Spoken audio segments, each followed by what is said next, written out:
Welcome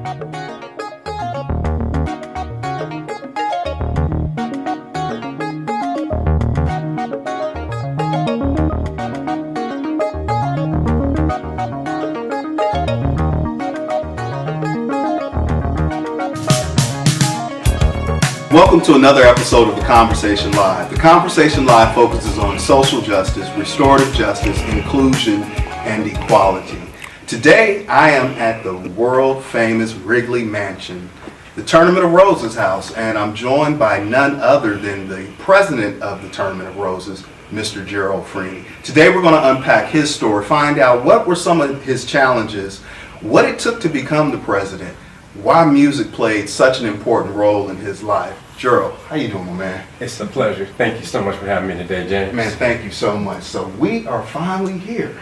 Yes. And it was a long journey for you. And we'll talk a little bit more about what that meant. But you're the president. For one more day. One more day. One more day. I want to talk about January 1st, 2019, when Yes. you woke up that morning, probably around 3 or 4 in the morning. Correct. It all kind of came to fruition because becoming the president is like a 7-year process, right? 8-year, right? Eight-year process 8-year where you kind of process. go through. So let's unpack that a little bit. So first you serve in certain capacities. Right. Well, what you do is you get elected to the executive committee, which is a 14-body committee that the board of directors, they give us the authority to run the organization. We have 31 committees. There's no way you can serve on all 31 committees. So when you're elected, as we have numbers like number 8, or actually our immediate past president number 9, but number 8 through 1, you're a vice president. And what you do is you coordinate every year a different committee to you become president. Mm-hmm. So by the time you become president, you can make decisions on any of our committees or anything in our organization that's going on because you've been exposed or you've been mentored or you've learned about the committee because you've had the opportunity to sit in on those meetings and make decisions. Mm-hmm. And so you wake up finally after that arduous process. Right. And you get picked up and you get in that car. And just as you're making that turn going east on Colorado, and you're kind of looking down the scape of those thousands Right. upon thousands of people. What was that experience like for you? It's nothing that you can really explain until you do it. I know Trina and I and our daughter Erica, when we turned that corner, we just could not believe the amount of people that we saw, and all around, all down the parade route, how people were just so joyous and wishing us Happy New Year's. And I have to throw this in there too. A lot of Muir alum were on John Muir here in Pasadena. Were on the parade route.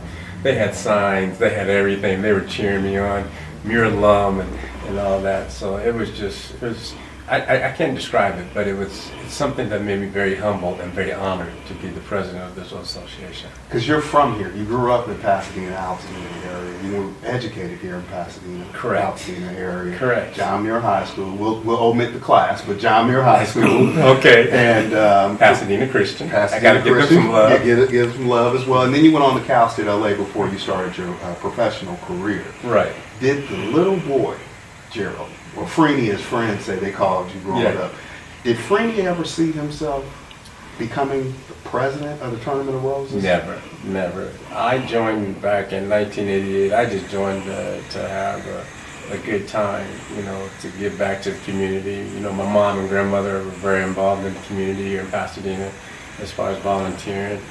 And there were a couple of us from John Muir that decided to join.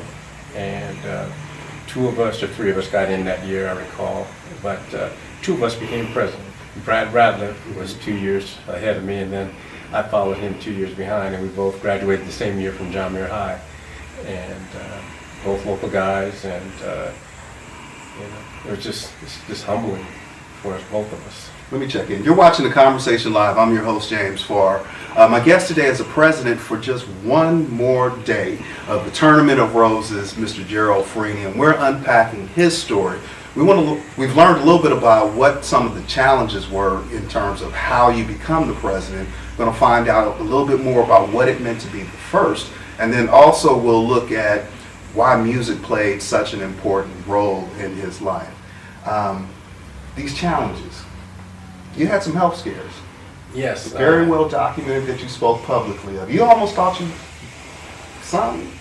maybe. Yeah, I'm blessed, and I thank the Lord every morning that I open my eyes. I thank Him. I pray at night, and I pray in the morning and say thank you. And I'm just blessed that I'm here. I had a liver transplant back in 1993. It lasted for 22 years. And I had another liver and kidney transplant in 2015. Mm-hmm. So those were my health challenges, and I had some cancer in there along the way. So the chemo really beat me up. But you know what? God willing, and my wife was very strong. My daughter was strong. My mom, all of them. I had strong family support. And here at the tournament, we're family too. And I had a lot of family support here from the tournament. I had people that would sit with me through chemo that were here in the tournament. Matter of fact, last year's president, Lance Tibbett, he took me, sat with me, and brought me food. Some of the past presidents would always come to the hospital to see me, bring me food. And it's just we're a real big family here at the tournament. Because you have to travel a lot. Yes. You have to see all the bands and the entries. So, I mean, how did that balance out with you managing, getting well? Well, I had to miss a few trips because I wasn't well, and that's where the family came in. They picked up and they traveled for me to my bands, to Trina and our bands, to be able to see them, to help them raise funds to get here. Mm-hmm. And but I tried to make as many things as I could, and as you know, being the first, a lot of people were asking for time here and there, and I tried to accommodate as many as I could. And for the most part, sometimes I wasn't feeling good, but I got through it. I got there because I knew how much it meant to the community, to the fact to be out there, to be seen. And let's talk about being the first. I mean, because it was the first for a lot of people, and I think each parade is the first, right? Mm-hmm. I mean, it's right. Unique in and of itself. So whether it was, maybe someone like my mom who at 73 had her first opportunity to experience the parade, or another colleague and his wife from back east, it was their first. It was thousands of people's first, but it was your first, and you represent the entire Tournament of Roses. But what did it specifically mean being the first African American president of the tournament? It's a humbling experience, and it's an honor. But you know what? I didn't look at myself as being just the only first African American president. I'm the president for all 935 volunteers, and I represent the community of Pasadena. When I travel, I represent the city. I represent the city of Pasadena, the community, and how diverse we are. I represent everyone. So being the first, I'm honored and humbled, but it's just more than that. What do people say when you're out there traveling and you're in these different cities and towns like Mumford, Tennessee, for example? There are different places where you had to go and visit. How do they see the tournament and the parade? They see the tournament as, they see Pasadena as a prestigious city. And what Trina and I were able to make them aware is that we're down to earth people. We are family oriented. We're Americans New Year celebration.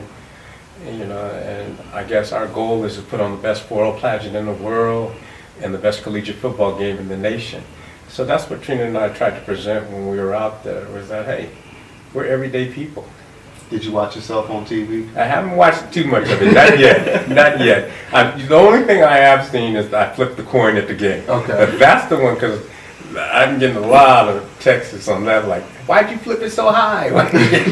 Giving me a hard time. But other than that, did you practice? And I'm like, nah, man, just catching some mess. How. Let me check in real quick. You're watching The Conversation Live. I'm your host, James Farr. We're at the world famous Wrigley Mansion, as many of you know it, the Tournament of Roses house. And for just one more day, Mr. Gerald Freeny is the president of this historic organization who just celebrated their 130th Rose Parade.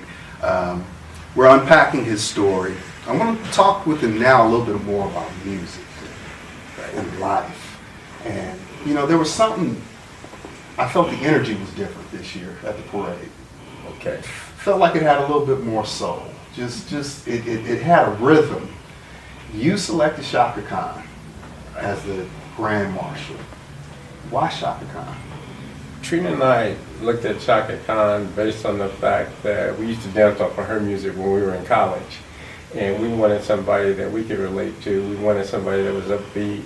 And her music spans with everybody. It's just not in our community, but everybody's community. And let's face it, music is a universal language. Music is something that can turn a bad day into a good day. It's calming, it's healing, it can soothe you. And it just reminds us of how things can be different with music. Mm-hmm. How you can take your mind off of things. I know I saw Kool and the Gang right riding on one of the floats. Yes. You had the Florida A&M FAMU marching band, Marching 100. You had Alabama State. And like I said, then on the Honda float, you had a drum line from drummers from historically black colleges. Right. And that just set an energy. Right. That just kind of resonated, I think, with everybody. Right. By the time I saw you on the route, which was towards the end, I was kind of tired. You were tired. Okay, I thought you had just leaned all the way into, you kind of more like Diamond in the Back, sunroof top, digging the scene. Some of y'all will get that reference, and others won't. But it just seemed like you were elated. You seemed fatigued. You seemed like, wow, this is here, and I got still more to do. More to do, right. I still have more to do. And when I saw you in the parade route, you remember I saw you, yeah. And I said, hey, James, I'm going to see you soon. I'll see you soon. Yeah, that was a very long day for the whole family and for all of us. But I would not trade it in for anything. It was an experience that I will remember for the rest of my life and love for the rest of my life. And I know my family and Trina's family, we all had a great time, and I can't thank the 935 volunteers that put on the parade for us. They did a great job, made me very proud.